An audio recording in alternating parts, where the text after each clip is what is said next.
the sort of the fragments and pieces you had beforehand, now that she's fully formed? The historical Mary was far more, I suppose, impetuous and spirited. I imagined her to be a little bit wilder than the Mary that I've sort of created for the show. I think the Mary for the show needed to be a little bit more contained and regal and steady, just to like kind of help support the story. It would be fun to have her be kind of flighty and impetuous and a little bit, scattered, but it just doesn't work for the show, and that's not how she was written. But I'm hoping to. She's starting to make a few more like impulsive, rash decisions. She's starting to discover her anger a little bit more and exactly how far she's willing to go. For both France and Scotland. She has to pretty much just have a buttload of kids. So in case some of them died, because infant mortality was so high in those days, if you manage to survive the war, she needs to have realistically like half a dozen children. Not only for Scotland, but for France, and so that she's still a contender for the English throne. Is there an historical moment in her life that you want portray in the show, in the TV show, because of your age, and something that you think is important in the course of her life that you want play? We'll see how long the show goes for, because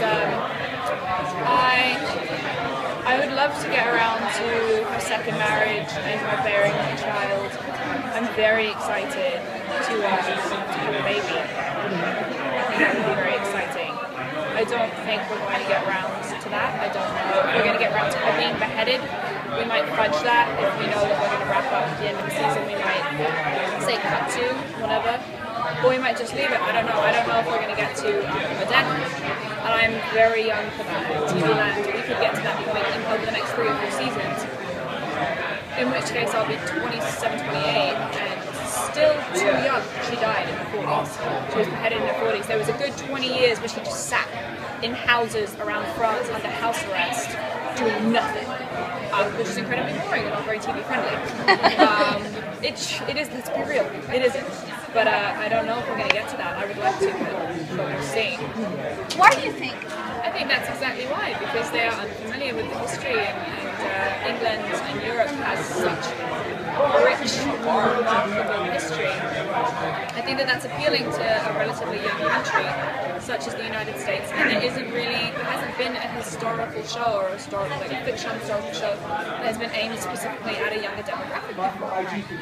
I don't know if it's because previously networks haven't thought that young people would be interested, or that history might be a bit dry for them, or because they wanted to put more adult content in it, like with the Tudors, and therefore it was more HBO or Showtime friendly, and therefore naturally catered to older audience.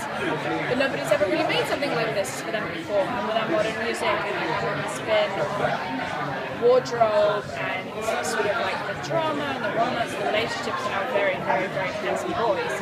I think that all just is sort of like catnip for that young adult crowd. I mean, I like the show. I watch it mostly to criticize my performances, but yeah, I've got a lot of friends who watch it and really enjoy it, regardless of the fact that I'm on it. But speaking of that fan base, have you had any unique fan experiences since starting the show? Because you guys have a very passionate following. We do have very passionate followers. Someone made a Twitter account for my cat, for my kitten, and I was devastated. I was like, I wanted to make one. And it was a very sweet thing where I was like, I'm really disappointed. And she was like, you can have it. You can have it. She took the name that I wanted. And we did like a little Twitter trade-off where she gave me the password for the account, and I took over the account for my cat, which was really sweet. And she was just really excited that we got to talk about it, and that she was talking to me on Twitter with direct messaging to her account. So that was really lovely. We've had some really sweet. They just get really excited because with my short hair and my costume, they don't recognize me. And you just see the moment of realization, which is really sweet, because I'm like, I'm just a regular person.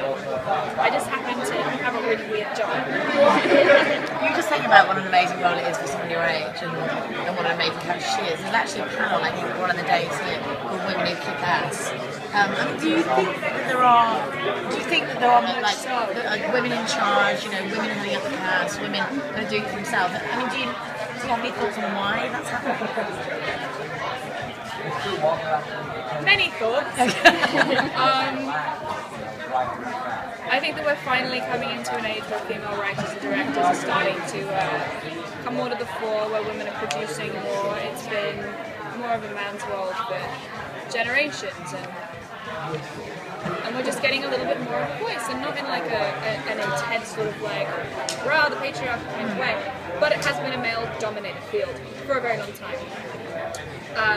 And I have honestly been very sick of women either being plot devices or being used primarily as the mother figure, the romantic figure, or, you know, The other woman, or like even the sort of sexist badass who just kicks everyone's butt but isn't really a woman, who's considered one of the boys. So it's like really nice to play a woman who's in power and whose whole life doesn't revolve around romance and relationships. Yes, her marriage is important. Yes, having a baby is important. But her country and rule, and she has whole conversations with other women that aren't about men, which I find extremely exciting and is very rare and very difficult to find.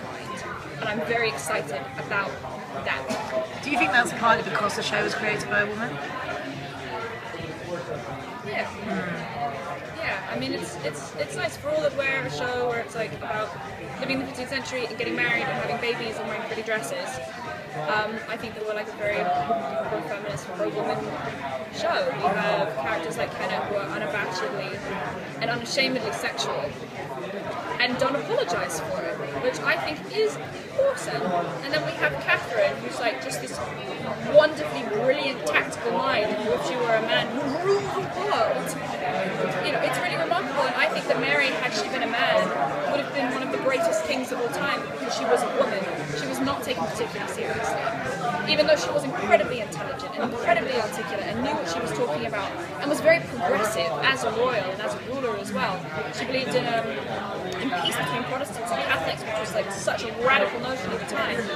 It would have been very interesting to see the change that she could have made if she had been a man and not a woman. So it's really interesting. I love our show. It's great. Sorry, thanks. I'll do it.